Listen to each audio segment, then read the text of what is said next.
Uh, Naturally, incredibly disappointed that, for the second game in a row, we can't seem to find the competitive spirit to compete and be in the game at the end as we did earlier in the year.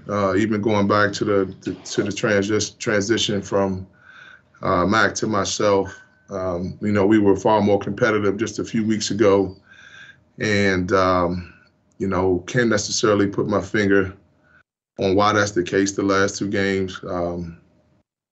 Certainly have to figure that out, with an off day tomorrow and two games to prepare for a really good UVA team that's fighting for their lives as well. Obviously goes without saying we're playing some teams in Wake Forest and Virginia Tech and UVA that are playing for something that's, a little bigger than what our guys may be playing for. But, I've tried continuously, our whole staff has to convince our guys that, although we aren't necessarily playing for an at-large berth in the NCAA tournament, we still have a lot to play for. It starts with pride.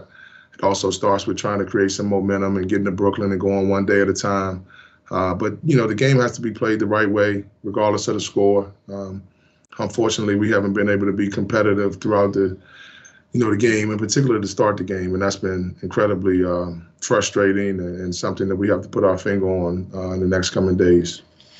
If you have a question, drop it in the chat. We'll start with Brett.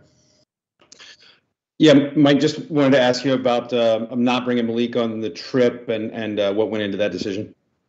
Just the coach's decision, to be quite honest. Just didn't think that it was fair and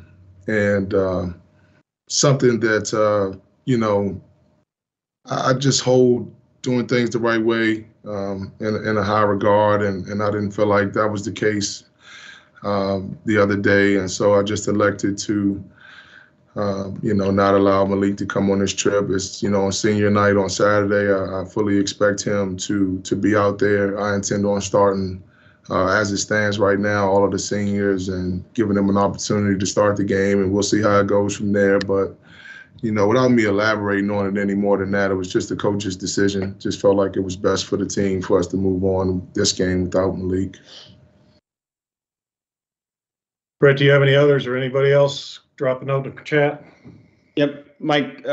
Quickly, do you know any update on Jalen? All we got was kind of like lower leg. From what I understand, he strained his MCL. Or maybe not even his MCL, strained his knee. I won't go so far as to say MCL. He hyperextended his knee or strained his knee, and I guess he tried to go, run around, get on the bike, and he just didn't feel comfortable. So I was told at halftime that he wouldn't be able to go. Rick? Yeah, Mike, it's 2 games in a row you guys have gotten beaten decisively. Do you think your guys have quit? I wouldn't say that they've quit. I will say that they're, clearly their spirit is broken. And, when you lose in the fashion that you do the last 2 games, it's hard to stay in the fight and compete every possession the way that you need to. I'm really disappointed though, because we're only down 12 at halftime, and I know we're treading water a little bit in the first half, but we literally put ourselves in a really bad spot by giving up 18 points, or giving them 18 points off of our turnovers. So a lot of what went wrong in the first half is self-inflicted and something that we can control. Offensively, we just are disconnected. I feel like I'm having to call a set play every time down just to get us organized. And when I don't call one, we aren't necessarily flowing the way that we need to flow. And it's creating, some incongruence amongst the group. Guys are a little disconnected, and I'm sure that led to some of those turnovers. But at the end of the day, we have to be stronger with the ball. We certainly guarded Virginia Tech pretty well in the first half at times. And when we took away their primary action, they were able to go to the next action and get something, and we weren't able to do that. But to answer your question again, I do not think guys have quit. I just think that they're broken right now, and their confidence is low, and we have to find a way as a staff and as a team to bring them back up, to get off the mat and find a way to compete every possession the right way against UVA. Go to Brett and then Michael. Yeah, Mike, Sidney obviously had another big scoring game. He put the ball on the floor once. He made a couple of nice passes. even in the wake of not seeing a lot of positives. Are you seeing some growth from him offensively beyond just scoring around the rim?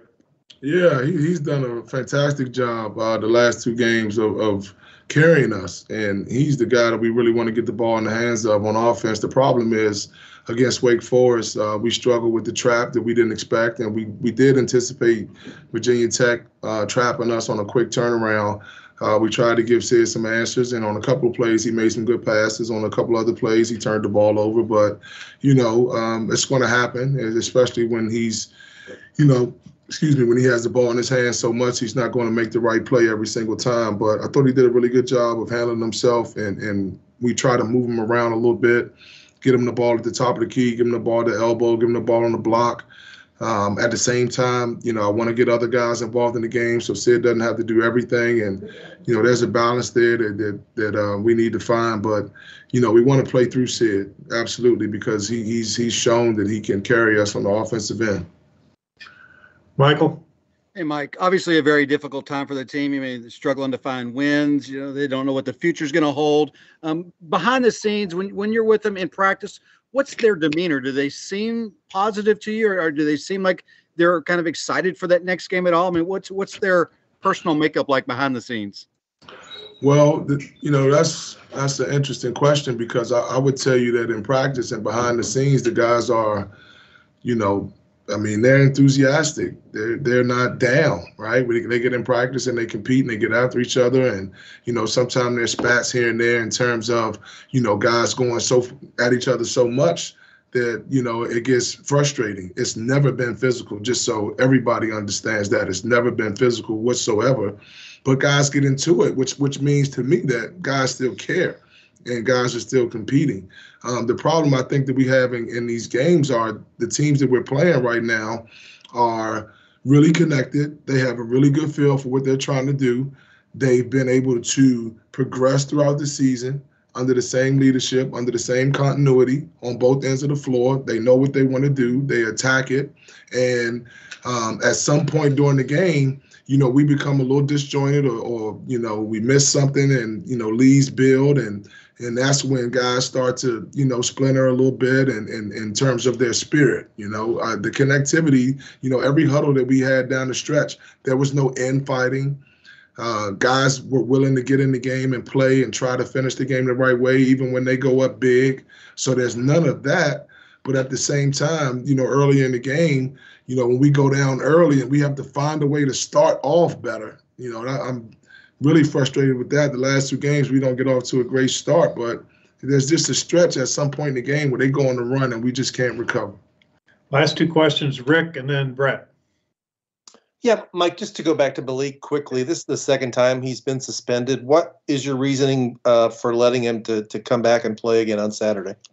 Well, it's senior night, and, I think even despite everything that has gone on this season, I think that Malik deserves the opportunity to walk out on the floor for senior night.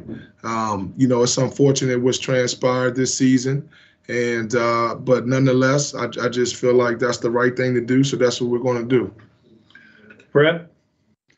Mike, that was my question, so I'll just follow up to just clarify. You said it hasn't gotten physical.